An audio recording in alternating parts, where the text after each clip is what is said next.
attirer les attentions sur certaines inégalités liées au genre qui compliquent la vie à la gente féminine. Exhorter les uns et les autres à œuvrer pour de meilleures conditions de vie aux femmes et adolescentes en combattant les violences basées sur le genre, c'est la cause que défend l'ONG OBCD. Entendez, Organisation béninoise pour la culture civique et le développement durable. Une mission dont Cyrilia Yebé, indigne fille de son père, a pris la relève. Je voudrais, à l'entame de mes propos, vous dire que ce matin, j'enlève la casquette de secrétaire exécutive de la commune de Grand Popo pour mettre celle de présidente de l'ONG dénommée Organisation béninoise pour la culture civique et le développement durable. Pour la petite histoire, en fait, cette ONG a été mise en place par mon feu père, M. Yebé Agossou Lucien, qui a voulu, à travers cette initiative, apporter son modeste appui au développement de notre pays. Et à la suite des événements, j'ai été fière d'assurer sa relève en prenant en main la direction de cette ONG-là. Après des formations à l'intention des femmes des communautés du Mono Koufo, grâce au financement de l'UNESCO, ce sont les acteurs du monde scolaire du Mono qui retiennent à présent l'attention de cette ONG dans la mise en œuvre de ses actions. Qu'il s'agit d'une action qui vise à sensibiliser et informer le corps enseignant, acteurs de l'éducation de nos enfants, qui constituent les leaders et la relève de demain, afin de les rendre aptes à œuvrer pour le respect des droits humains en général et de la fille en particulier, pour un changement de comportement, d'attitude et de perception, notamment à l'égard des filles en vue de leur métier à l'école.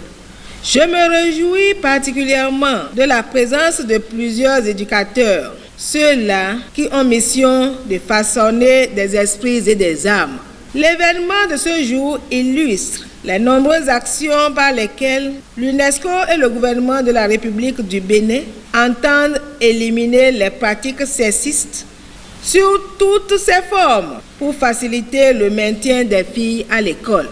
Des enseignants du Mono sont les participants à la première étape de sensibilisation des acteurs éducatifs et le partage des expériences des clubs de filles dans les établissements scolaires du Mono.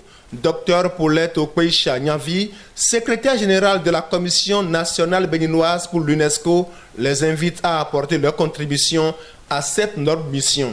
Les conséquences physiques et psychologiques immédiates qui affectent la femme victime de violences peuvent s'accompagner d'une détérioration de sa qualité de vie dans son ensemble, et ce, tout au long de sa vie, ce qui peut avoir une incidence sur sa participation et son engagement dans différents aspects de la vie et de la société.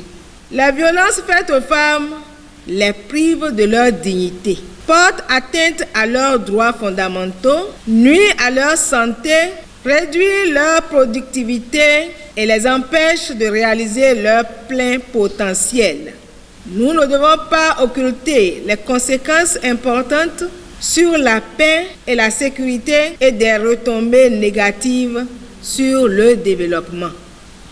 Dans le domaine de l'éducation, le corollaire de la violence faite aux femmes est la déperdition scolaire au niveau des filles.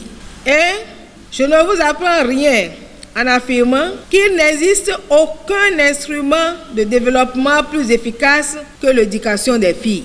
À entendre la présidente, les enseignants constituent des partenaires sur lesquels compte l'ONG OBCD pour l'atteinte de ses objectifs. Mesdames et messieurs les enseignants, chers partenaires, vous êtes des travailleurs dynamiques qui œuvrez inlassablement aux côtés de toute la nation pour la formation des cadres de demain. Alors, cette formation, qui sans nul doute ne sera pas la dernière, fera de vous des acteurs chevronnés de ces stratégies prônées par l'OBCD-ONG en partenariat avec l'UNESCO pour la lutte contre les inégalités basées sur le genre, le développement durable, équitable et l'émergence du Bénin, dont le chef de l'État fait son cheval de bataille en dépendent. Après les enseignants, les apprenants du Mono seront conviés à cette même tâche qui sera également organisée à Dogbo pour le compte des acteurs éducatifs du Koufo.